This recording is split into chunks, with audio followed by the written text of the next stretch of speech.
उत्तर भारत के पहाड़ी इलाके में बसा था एक घना रहस्यमय गांव वृक्षपुर। यहाँ छोटी छोटी लड़कियां अचानक गायब हो जाती थीं, बिना कोई निशान छोड़े। डोइतोक नाम की एक राक्षसी आत्मा का साया है, वही साया जो अब फिर से जाग चुका है। क्या वह मासूम बच्ची बच पाएगी, या वह भी डोइतो की अगली बलि बन जाएगी? इस खौफनाक सच्चाई को जानने के लिए वीडियो को अंत तक जरूर देखें और चैनल को सब्सक्राइब करिए। वीडियो पसंद आए तो लाइक जरूर करें। आपकी एक क्लिक से हमें और भी डरावनी कहानियां लाने का हौसला मिलेगा। वर्ष 2025। एक पत्रकार समीरा अपने 10 साल की बेटी हृदया के साथ एक शांत गांव वृक्षपुर वन में आई थी, एक स्टोरी कवर करने के लिए, जहां कुछ महीनों से छोटी लड़कियां रहस्यमय तरीके से गायब हो रही थीं। लेकिन समीरा को यह नहीं पता था कि वह जिस सच्चाई की तलाश में निकली थी, वह खुद उसकी जिंदगी की सबसे बड़ी लड़ाई बन जाएगी। वृक्षपुर उत्तर भारत के पहाड़ी इलाके में बसा एक पुराना गांव था।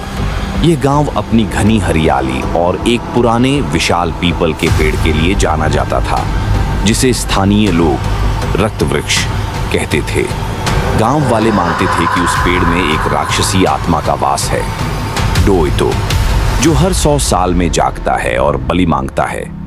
समीरा को इन बातों पर विश्वास नहीं था, लेकिन जब वह गांव पहुंची तो लोगों की खामोशी, रात की बेचैनी और हवा में बसी अजीब गंध ने उसे परेशान करना शुरू कर दिया। तीसरी रात जब चंद्र ग्रहण हुआ, समीरा गहरी नींद में थी। तभी उसकी बेटी रिद्धि ने घर का दरवाजा खोला और बाहर चली गई, जैसे किसी ने उसे बुलाया हो। सुबह समीरा उठी तो बेटी गायब थी। गांव वाले डरे हुए थे। फिर से एक लड़की चली गई। एक बूढ़ी औरत बोली, डोइतो जाग गया है, अब किसी को नहीं छोड़ेगा। गांव के एक पुजारी ने समीरा को सब बताया। सैकड़ों साल पहले इस गांव में एक राक्षस ने जन्म लिया। उसका नाम था डोइतो। वह अर्ध मानव अर्ध असुर था। देवी ने उसे बंद करने के लिए रक्त वृक्ष में उसे बांध दिया, लेकिन हर 100 साल में उसका खून उसे जिंदा करता है और उसे चाहिए 10 मासूम बच्चियों की आत्मा। अब तक 9 लड़कियां गायब हो चुकी थी। रिद्धि 10वीं थी। समीरा एक माँ अब डर को पीछे छोड़ चुकी थी। वह रिद्धि को बचाने के लिए उस रक्त वृक्ष तक पहुंची, जहां जमीन खून से लाल थी और हवा में कराहने की आवाजें गूंज रही थी। पेड़ के तनों में से अचानक डोइतो प्रकट हुआ। बड़ा, विकराल, कांटे जैसी त्वचा, लाल आंखें और तेजी से फुफकारती सांसें। तेरी बेटी अब मेरी है। डोइतो की आवाज बर्फ जैसी ठंडी थी।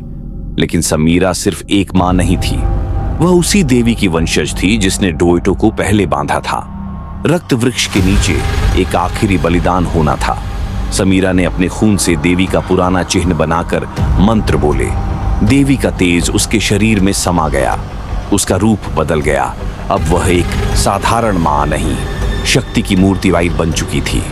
डोइतो और समीरा के बीच भयंकर युद्ध हुआ। आग, बिजली और खून का सैलाब। हर चीखती आत्मा वहां गूंज रही थी। अंत में समीरा ने देवी की तलवार से डोइतो के हृदय में वार किया। अब कोई मां नहीं रोएगी, समीरा बोली और रिद्धि को अपनी गोद में उठा लिया। गांव शांत हो गया। पेड़ फिर से सूखा और शांत हो गया।